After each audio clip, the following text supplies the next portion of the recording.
Nous devons nous rappeler que cette vie du Seigneur ressuscité est liée au Saint-Esprit, qui est l'Esprit de vie, et qu'elle réside dans la partie la plus profonde de l'être, dans notre esprit, dans ce que le Nouveau Testament appelle l'homme intérieur.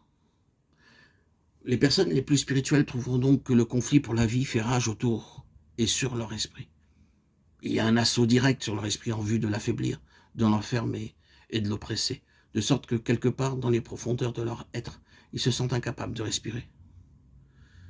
Ils ne peuvent à présent le localiser, mais ils sont conscients que tout au fond d'eux-mêmes, il y a un enfermement, une pression, un encerclement, une suffocation de leur esprit. L'une des deux choses suivantes en résultera. Soit leur esprit sera neutralisé sous ce poids de la mort spirituelle, et ils seront défaits, soit ils devront invoquer de tout leur cœur le Seigneur pour être puissamment fortifiés par son esprit dans l'homme intérieur. Et ensuite exercer la foi sur la base de leur prière et chercher à s'opposer par leur esprit à toutes ces choses.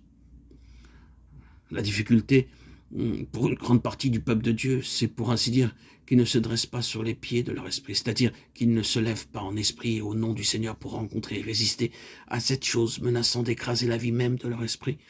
Il y a une acceptation des choses, un consentement, une attitude passive ou bien une entrée dans un affreux tourbillon d'interrogations, de doutes, d'arguments, de discussions avec le diable, entraîné dans une spirale infernale d'introspection et d'analyse, alors qu'en réalité, dans de telles circonstances, les croyants doivent, en esprit, se tenir debout dans la foi, dans le nom du Seigneur, pour résister à cette chose et la rejeter, en réclamant en son nom les énergies du Saint-Esprit. Nous n'en sortirons jamais tant que nous n'aurons pas appris cette leçon. Si l'ennemi trouve qu'il peut maîtriser la situation en nous gardant dans ce cercle, cet affreux cycle de débats, d'arguments, de discussions, d'analyses, d'interrogations et de doutes, il nous maintiendra dans ce cercle.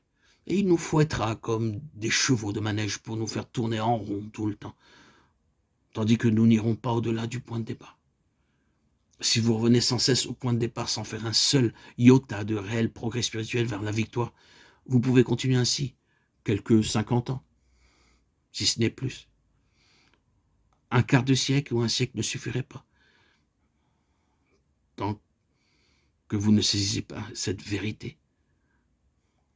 Réclamez au nom du Seigneur, au nom du Saint-Esprit, de sortir de ce cercle, de ce manège, de cette impasse. Et la clé. Ainsi, par votre communion au Saint-Esprit, votre intellect n'aura plus prise sur vous. Votre volonté propre sera soumise et obéissante en communion avec l'Esprit Saint. L'ennemi n'aura plus prise sur vous. Et votre foi ira grandissante et vous pourrez être en communion avec le Seigneur Jésus-Christ par son Esprit. Vivre pleinement la présence de notre Seigneur en permanence, dans tous les petits actes quotidiens que vous faites, du plus petit détail jusqu'au plus grand.